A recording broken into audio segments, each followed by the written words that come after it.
Hello student, मैं engineer आकाश पांडे आपका surprise online learning centre पर स्वागत करता हूं।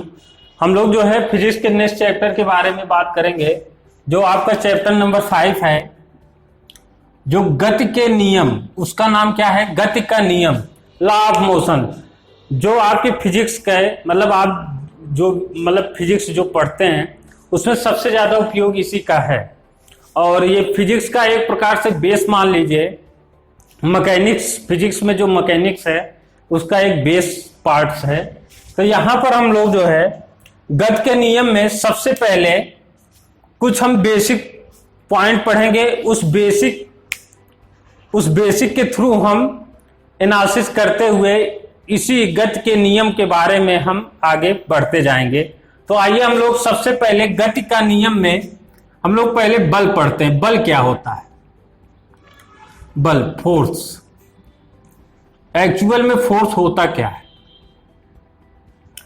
देखिए, आपको पता है कि अगर किसी वस्तु को, सपोज दैट यहां पर सबसे पहले प्रैक्टिकली जब आप समझेंगे तभी आप उसको जो है, देखिए रटी हुई चीजें भूल जाती हैं। अगर आप प्रैक्टिकली कोई चीज समझते हैं तो उसको आप एक्सप्लेन अच्छे से कर सकते हैं और उसका बेसिक लेकर आप क्वेश्चंस को भी सॉल्व कर सकते हैं। जैसे बल क्या होता है, जैसे सपोज दैट यहां पर एक वस्तु रखी गई है। वस्तु जो है इस प्लेस से अदर प्लेस पर आप इसको मूव कर देते हैं। इसका मतलब ये मोशन की कंडीशन में हो जाती है। तो इसका मतलब, और दूसरी कंडीशन क्या है? सपोज दैट ये कोई वस्तु है जिसका कोई स्ट्रक्चर नहीं है, एक प्रकार से सीट है। इसको आप फोर्स के थ्रू या किसी के थ्रू इसको एक स्ट्रक्चर आपने दे दिया। सपोज दैट एक यहां पर घन आपने बना दिया, ठीक है ना, घन के फॉर्म में दे दिया, क्यूब आपने बना दिया। मतलब इसका मतलब यह है बल वह वाह्य कारक है। देखिए वाह्य कारक इसलिए है क्योंकि इसको आप बाहर से लगाते हैं। देखिए बल के तो कई रूप हैं, ठीक है ना, पुल फोर्स, पुश फोर्स, ठीक है ना। इसका मतलब यह है कि यहां पर बल जो है एक्सटर्नल फोर्स है, वाह्य कारक है, इसका वाह्य कारक। तो बल एक ऐसा वाह्य कारक है जो किसी एक वस्तु को, जो किसी भी वस्तु को, गतिमान वस्तु को या किसी भी वस्तु को, स्थिर वस्तु को एक स्थान से दूसरे स्थान तक स्थानांतरित कर देता है। मतलब one place to another place जो है ट्रांसफर कर देता है, एक स्थान से दूसरे स्थान। जैसे यहां इस पॉइंट से इस पॉइंट पर ये फोर्स के अकॉर्डिंग क्या हो गया? स्थानांतरित हो गया। अब दूसरी कंडीशन क्या है? बल वह वाह्य कारक है जो किसी वस्तु के आकार, मतलब उसके बाहरी आकार रूप को चेंज करके किसी डिजायर शेप में क्रिएट कर देता है। इसका मतलब ये एक्सटर्नल फोर्स हम लगाते हैं, किसी भी ऐसे वस्तु पर हम फोर्स लगाएं, बाहरी फोर्स लगाएं, जिससे हमको एक डिजायर, जो हम इच्छा के अनुसार जो स्ट्रक्चर प्राप्त करें वो हमको फॉर्म हो जाए। इसका मतलब बल जो होता है वस्तु के शेप और साइज को चेंज करता है, तभी आप कह सकते हैं कि उस वस्तु पर बल लगा है। दूसरी, अगर वस्तु का एक स्थान से दूसरे स्थान, मतलब वस्तु का जो स्थान है वो चेंज हो जाए, मतलब एक स्थान से दूसरे स्थान पर एडजस्ट हो जाए, ट्रांसफर हो जाए, तो ऐसी पॉइंट पर हम बोलेंगे कि उस वस्तु पर बल आरोपित है। तो इसका मतलब बल वह वाह्य कारक है जो किसी भी वस्तु पर लगाने पर उसके रूप या उस वस्तु के स्थान को चेंज कर देता है। बल, उसको हम क्या बोलते हैं? बल कहते हैं। तो इस तरीके से हम बल की डिफिनीशन को बता सकते हैं। अगर किसी वस्तु पर हम अगर जैसे फोर्स लगाएं, अगर ना वो स्थान को अपने चेंज करे और ना स्ट्रक्चर को चेंज करे, तो हम क्या बोलेंगे कि क्या उस पर हमने बल लगाया? उस पर बल लगाने की जो परिमाण होगा वो कितना होगा? 0 होगा। अगर कोई भी वस्तु है यहां पर ये फिक्स पोजीशन पे है, इस पे हमने बल लगाया, तो न इस वस्तु का रूप चेंज हुआ, न इसका स्थान चेंज हुआ, और हम यहाँ पे बल लगाए तो इस बल का जो परिमाण होगा वो क्या होगा? आप ये नहीं कह सकते कि इस वस्तु पर आप बल लगाएं, ठीक है ना, आप फोर्स नहीं लगाएं। बल तभी वहां पे पॉसिबिलिटी होगी, बल को आप तभी परिभाषित कर सकते हैं कि जब आप किसी वस्तु पर आप फोर्स लगाएं, उसके स्ट्रक्चर या इंटरनली पार्ट या एक्सटर्नली पार्ट में चेंजिंग अगर आ जाती है तो हम बोलते हैं कि उस पर बल लगा है। अगर नहीं आता है तो हम उस पर बल नहीं मानते हैं कि बल लगा हुआ है। तो ऐसी कंडीशन पर आइए हम लोग जो है बल के थ्रू इस चीज को हम लोगों ने समझा। अब हम लोग जो है बल को एक प्रकार से बल के कई रूप होंगे, ठीक है ना। यहाँ पे पुल फोर्स, पुश फोर्स, यहाँ पे देख लीजिए, जैसे अगर आप किसी भी वस्तु को आप खींचते हैं,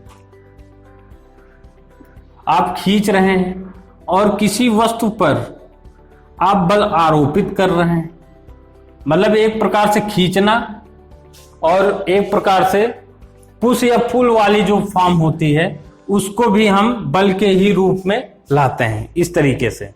तो आगे भी हम बल के बारे में पढ़ेंगे। तो सबसे पहले अगर कोई वस्तु गतिमान है,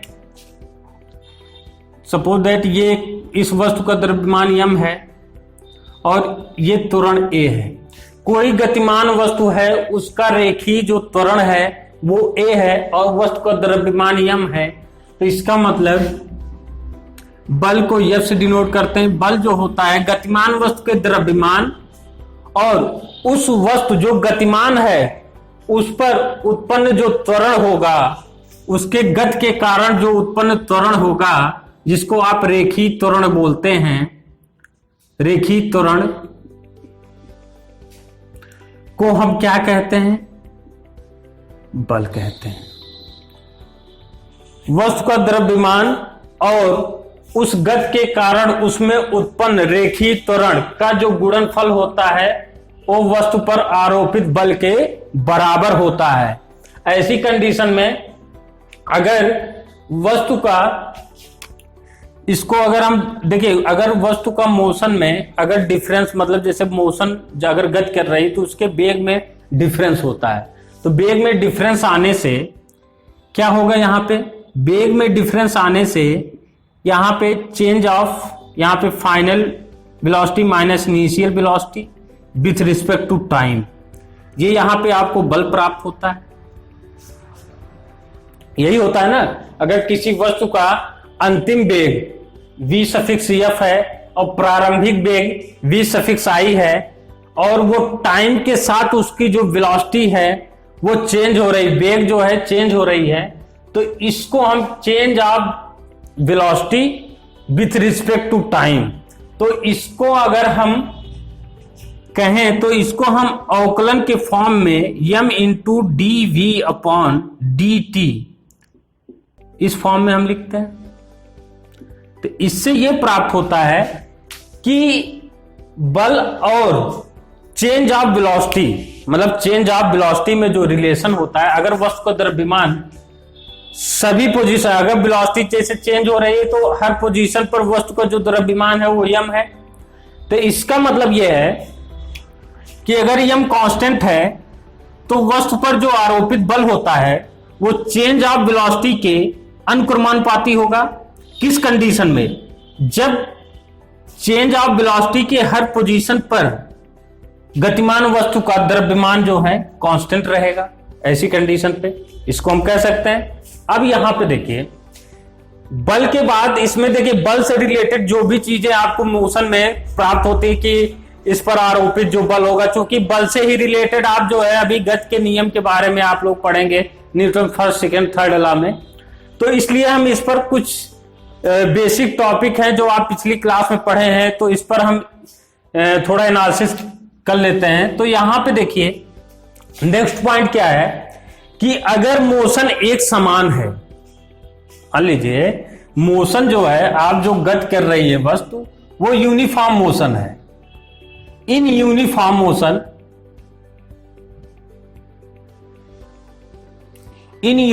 मोशन एक समान गति में, अगर कोई वस्तु एक समान गति कर रही है तो इस कंडीशन में उसका जो फाइनल वेलोसिटी होगा उसके प्रारंभिक वेलोसिटी के बराबर होगा। ये कंडीशन है, ठीक है ना। तो it means change of velocity, change of velocity is equal to v suffix f minus b suffix i. This is the, यहां पे हमने क्या यूनिफॉर्म मोशन में कि अंतिम वेग इज इक्वल टू प्रारंभिक वेग, तो ऐसी कंडीशन में ये 0 के इक्वल होगा। तो ऐसी कंडीशन में d v is equal to 0 होगा। यूनिफॉर्म मोशन में हम बात कर रहे हैं। तो जब डी वी 0 हो जाएगा तो वहां पर जो आरोपित बल होगा वो क्या होगा, F is equal to m into d v upon d t. It means यहां पर आप d v is equal to change of velocity क्या है, 0 है। तो ऐसी कंडीशन में F is equal to 0, F is equal to 0। इसका मतलब यह है कि अगर चेंज ऑफ वेलोसिटी 0 होगा तो यूनिफॉर्म मोशन में जो गतिमान वस्तु का जो रेखीय त्वरण होगा वो क्या होगा, वो भी 0 होगा। यहां पर अगर लिखें तो m is equal to 0 then a is equal to 0। तो आप ये सदैव याद रखिए कि अगर यूनिफॉर्म मोशन हो रहा है, अंतिम वेग इज इक्वल टू प्रारंभिक वेग है, तो ऐसी कंडीशन में चेंज ऑफ वेलोसिटी क्या होगी, मतलब वेग का जो परिवर्तन होगा वो 0 होगा। तो जब वेग का परिवर्तन 0 होगा तो ऐसी कंडीशन पे उस पर जो आरोपित बल होगा वो 0 होगा।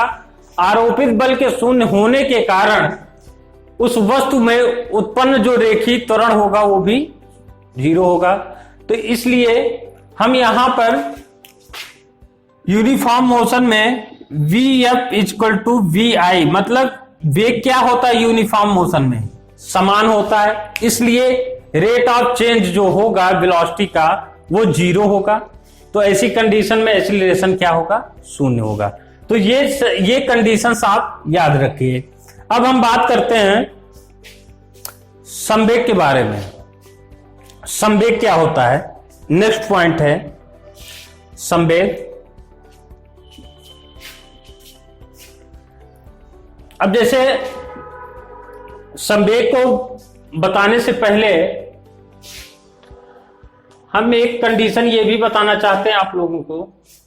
जैसे कोई वस्तु है, अगर वो गतिमान है तो वो अपनी गति को बनाए रखना चाहता है, ठीक है ना। तो हम संवेग को बताने से पहले हम यहां पे इनर्शिया की बात करते हैं, ठीक है ना। इनर्शिया की बात करते हैं। जड़त्व होता क्या है, सबसे पहले दूसरा पॉइंट क्या है, जड़त्व, इनर्शिया। क्योंकि आप लोगों को पता है कि न्यूटन्स का जो फर्स्ट लॉ है वो इनर्शिया लॉ पर डिपेंड है, जड़त्व के नियम पर आधारित है। तो इसलिए हम सबसे पहले इनर्शिया होता क्या है इसके बारे में जान लेते हैं। जड़त्व होता क्या है, जैसे कोई वस्तु, सबसे पहले तो आप ये जानिए कि जड़त्व में इसके प्रकार क्या हैं, स्थिति जड़त्व, दूसरा क्या है गतिक जड़त्व, ये सब प्रकार हैं इसके, ठीक है ना। इसको अच्छे से आप लोग जो है नोट कर लीजिए। थर्ड है दिशा के अकॉर्डिंग जो जड़त्व उत्पन्न होता है उसको हम, इट मीन्स स्टैटिक इनर्शिया, ठीक है ना। स्टैटिक इनर्शिया, काइनेटिक इनर्शिया और डायरेक्शन इनर्शिया। तो ऐसी कंडीशन में जैसे कोई वस्तु अगर स्थिर है, यहां पर कोई वस्तु स्थिर है, अगर उस पर आप कोई बाह्य बल लगाते हैं तो वो अपनी स्थिर स्थिति के कारण, मतलब स्टैटिक कंडीशन के कारण वो मोशन में ना आए उसका विरोध करती है। मतलब स्थिति वो हमेशा स्थिर में रहे इसका विरोध करती है। और जो स्थिर स्थिति में रहने का जो विरोध करे उसको हम स्टैटिक इनर्शिया बोलते हैं। ठीक है ना। मतलब जैसे आप सपोज दैट जब आप जैसे वहां पे अगर कोई वस्तु मूव कर रही है, जैसे बस पे आप बैठते हैं, तो आपका जो सीट पर जितने पार्ट्स, जैसे शरीर का आधा पार्ट जो सीट से कनेक्ट होता है, वो स्टैटिक कंडीशन में रहने के मतलब स्टैटिक इनर्शिया के थ्रू वो स्थिर रहना पसंद करेगा। और जो आपका बॉडी जो आपके सीट से ऊपर रहता है, वो उतना पार्ट्स किस कंडीशन में रहना पसंद करता है? गतिक जड़त्व में। तो इसलिए जब ब्रेक लगती है तो गाड़ी जब ब्रेक लगाती स्थिर रहने की कंडीशन में जब आती है, रुकने की कंडीशन में जब होती है, तो आपका जो बस से कनेक्ट बॉडी जितने पार्ट्स बस से कनेक्ट होते हैं मतलब सीट पर रहते हैं, वो वस्तु स्थिर होने के स्थित जड़त्व को उत्पन्न करता है और बाकी जो आधे पार्ट्स होते हैं वो गतिक जड़त्व को उत्पन्न करता है, इसलिए आप आगे झुक जाते हैं। इसका कारण यही होता है। तो ये जड़त्व के ही कारण होता है। उसमें इस जड़त्व में जो प्रकार है इसमें दोनों टाइप के होते हैं, स्थिर जड़त्व और गतिक जड़त्व। इन दोनों के कारण आप या तो पीछे या तो आगे आप मतलब आपकी जो बॉडी है वो मूव कर जाती है। तो ऐसी कंडीशन में इनर्शिया क्या होता है कि वो अपनी पोजीशन को बनाए रखने के लिए वो प्रारंभिक स्थिति का विरोध करती है। जैसे अगर ये स्थिर में है तो ये गति होने के लिए ये विरोध करेगी, ये अगली कंडीशन प्राप्त होने के लिए ये पहले का विरोध करती है। तो इसलिए जो इनर्शिया होता है यही कारण है। और दूसरी कंडीशन ये है कि जैसे दिशा जड़त्व में दिशा के कारण आप जो चेंजिंग आती है जड़त्व में, उसको हम दिशा जड़त्व कहते हैं। तो इस तरीके से हम जड़त्व के अभी कुछ पॉइंट्स को हम लोगों ने अध्ययन किए हैं, आगे भी हम जड़त्व के बारे में पढ़ेंगे। बट अभी आपका जो गति का प्रथम नियम है उस पर हम लोग चर्चाएं करते हैं, न्यूटन के प्रथम नियम पर। न्यूटन का प्रथम नियम क्या है? आप लोगों ने पढ़ा है कि न्यूटन के फर्स्ट लॉ में, न्यूटन्स फर्स्ट लॉ, इसको हम प्रथम नियम बोलते हैं, जिसको हम इनर्शिया लॉ भी बोलते हैं। इनर्शिया लॉ, जड़त्व का नियम। अगर कोई वस्तु एक समान गति से या कोई वस्तु गतिमान है तो उसकी गति में तब तक परिवर्तन नहीं होगा जब तक कि उस पर कोई आप बाह्य बल आरोपित न करें। यही है न्यूटन। मतलब कोई वस्तु अगर गतिमान है और स्थिर चाल से चल रही है, मतलब एक समान चाल से चल रही है, तो वो एक समान चाल से ही चलती रहेगी जब तक कि उस पर कोई बाह्य बल न लगाया जाए। अगर वस्तु को रोकना है तो उस पर कोई ना कोई आप एक्सटर्नल फोर्स लगाते हैं तभी वो रुकता है, चाहे ब्रेक का फोर्स हो। तो इसलिए जब कोई वस्तु गतिमान होती है तो उसकी गति में चेंजिंग या उसकी वेलोसिटी में चेंजिंग के लिए हमको कोई, जब तक कि हम कोई एक्सटर्नल फोर्स ना लगाएं तब तक कि वो गति क्या है, एक समान गति में चलती रहती है। अगर कोई वस्तु स्थिर है तो अपनी स्थिर अवस्था में तब तक बनी रहेगी जब तक कि उस पर कोई बाह्य बल न लगाएं। तो इसलिए अब यहां पर देखिए, कोई वस्तु यहां पे स्थिर तभी तक रहेगी, आप यहां पे एक्सटर्नल फोर्स लगाते हैं, एक्सटर्नल, ठीक है ना, ये स्थिर तब तक रहेगी, ये मतलब अपनी स्थिर स्थिति को बनाने के लिए ये विरोध करती है एफ का, तो वो इनर्शिया के कारण होता है। तो अगर इसकी स्थिति को आपको चेंज करना है तो एक्सटर्नल फोर्स आरोपित करना पड़ेगा, नहीं तो ये अपनी स्थिर अवस्था में बनी रहती है। तो ये आपका इसीलिए न्यूटन फर्स्ट लॉ है और इसको इनर्शिया लॉ भी इसलिए बोला जाता है। तो अब हम लोग जो है संवेग के बारे में बात करेंगे। तो संवेग के बारे में बात कर लेते हैं। तो सबसे पहले मोमेंटम क्या होता है? संवेग के बारे में हम लोग पढ़ते हैं।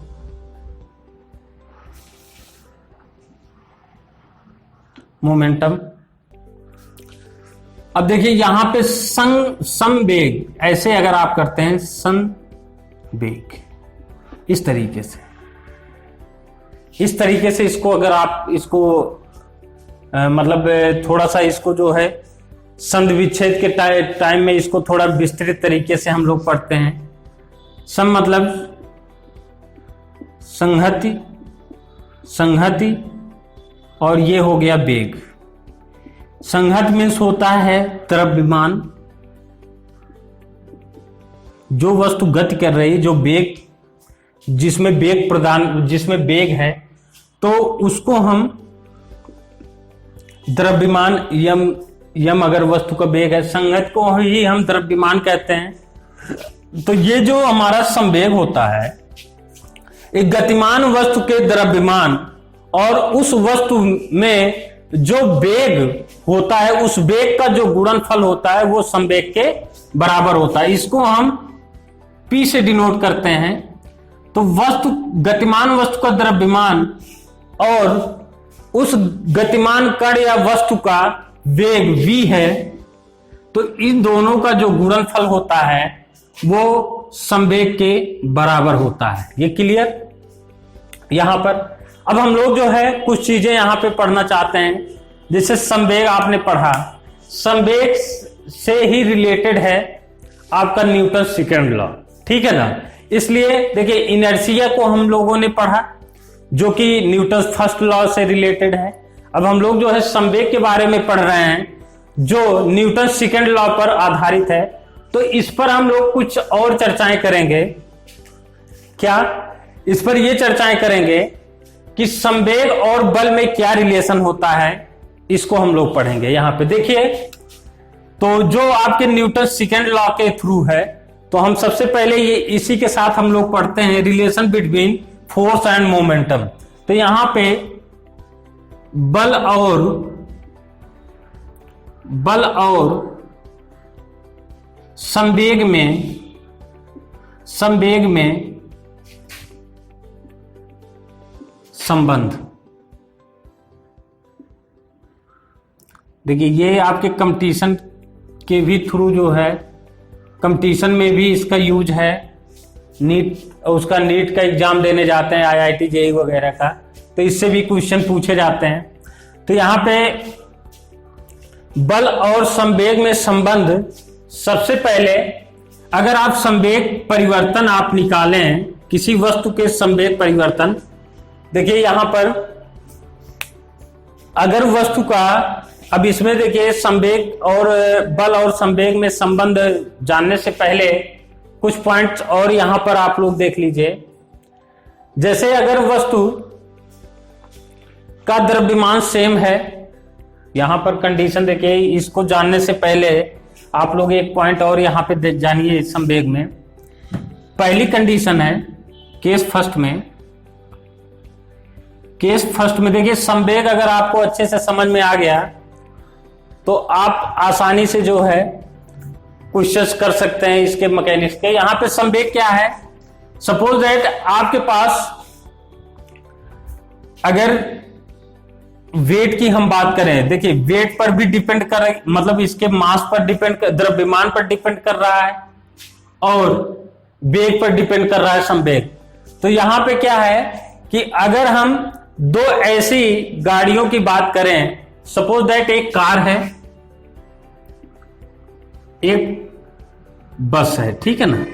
ऐसे हम एग्जांपल ले लेते हैं। कार का मास m1 है और बस का मास, द्रव्यमान क्या है, m2 है, और दोनों सेम वेलोसिटी से चल रहे हैं। क्या है?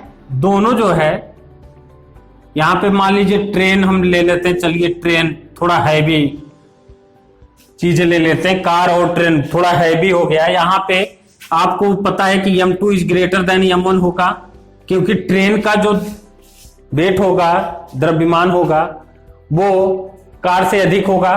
बट दोनों की वेलोसिटी सेम है, दोनों की वेलोसिटी 100 किलोमीटर पर आवर से चल रही है, ये भी 100 किलोमीटर पर आवर से चल रही है, तो ठीक है ना। अब आप देखिए, दोनों का वेग सेम होने के कारण द्रव्यमान अलग अलग है, तो ऐसी कंडीशन में आप यहां पे देखिए, जब वेग सेम है तो केवल जिसका द्रव्यमान अधिक होगा उसी का संवेग अधिक होगा। ये पहली केस है। तो ये इसी कंडीशन में P1 upon P2 is equal to M1 upon M2। ठीक है ना, क्लियर। इट मीन्स यहां पे आप देख रहे होंगे M2 is greater than M1, तो इसकी वैल्यू 1 से कम होगी। 1 से कम होगी कि नहीं। अब यहां पे पूछा जाए कि कार का संवेग अधिक होगा कि ट्रेन का संवेग अधिक होगा, तो ऐसी कंडीशन में कार का संवेग अधिक होगा कि ट्रेन का संवेग अधिक होगा। तो यहां पर जिसका द्रव्यमान अधिक होगा, यहां पे आप देख रहे होंगे जिसका चूंकि द्रव्यमान के अनुक्रमानुपाती है, जिसका द्रव्यमान अधिक होगा उसी का संवेग क्या होगा, यहां पे इस तरीके से P2 is equal to M2 upon M1 into P1, इस तरीके से आप फाइंड आउट कर सकते हैं। इसका मतलब M2 अगर M1 से अधिक है तो यहां पे P2 is greater than P1। Car का जो संवेग होगा वो ट्रेन के संवेग से अधिक होगा। कब? जब दोनों का वेलोसिटी, दोनों का वेग जो है सेम हो। क्लियर? ये क्लियर हो गया ना। ठीक है, अब हम लोग जो है सेकंड पॉइंट पर आते हैं। आइए सेकंड बात करते हैं। इसी के अकॉर्डिंग हम सेकंड कंडीशन की बात कर लेते हैं, केस सेकंड की। सपोज दैट यहां पर केस सेकंड में अब हम P1 को सेम कर दे। यहां पे क्या था, V को हमने कांस्टेंट किया था, अब यहां पे हमने संवेग को ही कांस्टेंट कर दिया और एग्जांपल सेम ले लिया। तो ऐसी कंडीशन में M1 और V1 कार का हो गया मास, और कार का जो द्रव्यमान है M1 और वेग क्या है V1, और ट्रेन का मास M2 एंड V2। ये क्लियर हो गया यहां पे। अब इसमें संवेग अगर सेम है तो इसका मतलब P1 is equal to P2, then M1 into V1 is equal to M2 into V2। It means यहां पर M1 upon M2 is equal to V2 upon V1। ये कंडीशन प्राप्त हुई। यहां पे देख रहे होंगे आप लोग, जैसे M1 द्रव्यमान कम है तो V1 ज्यादा होगा। ऐसी कंडीशन में अगर संवेग ज्यादा है, तो सॉरी संवेग कांस्टेंट है, तो अगर जो वस्तु हल्की होगी उसका वेग अधिक होगा। इस कंडीशन में अगर ट्रेन का जो द्रव्यमान है, ट्रेन का द्रव्यमान अधिक है, भारी है, तो उसका V2 कम होगा। तो ऐसी कंडीशन पे यहां पे देखिए M1 इज, यहां पे आपको दिख रहा होगा कि M1 is less than M2 and यहां पे M1 is less than M2, then यहां पर आपको M2 अगर ज्यादा है तो यहां पे V2 is less than V। इसका मतलब जिसका द्रव्यमान कम होगा उसका वेग ज्यादा होगा, जिस वस्तु का द्रव्यमान कम होगा उसका वेग ज्यादा होगा। किस कंडीशन में? जब संवेग कांस्टेंट हो। दोनों भी वस्तु, 2 या 3 या 4 कोई भी वस्तु हो, अगर उनके सारे का संवेग, सभी वस्तुओं का संवेग अगर कांस्टेंट है, तो ऐसी कंडीशन में हम द्रव्यमान और वेलोसिटी में रिलेशन बता सकते हैं। तो ये आपके संवेग के बारे में हम लोगों ने पढ़ा। अब हम नेक्स्ट क्लास में आप लोगों को हम बताएंगे कि संवेग और बल में रिलेशन हम कैसे फाइंड आउट करते हैं। अभी आपका जो बेसिक क्लासेज है, क्योंकि लॉ ऑफ मोशन में फर्स्ट अगर आपको न्यूटन का फर्स्ट नियम समझना है तो जड़त्व समझना चाहिए। अगर आपको न्यूटन सेकंड लॉ समझना है तो आपको संवेग के बारे में नॉलेज होना चाहिए, संवेग और बल में रिलेशन के बारे में नॉलेज होना चाहिए। तब हम उसके बाद जो है हम थर्ड लॉ पे आएंगे और उसके बाद हम संवेग संरक्षण के बारे में पढ़ेंगे। नेक्स्ट क्लास में आपको इन सब टॉपिक के बारे में बताएंगे। Okay, thank you.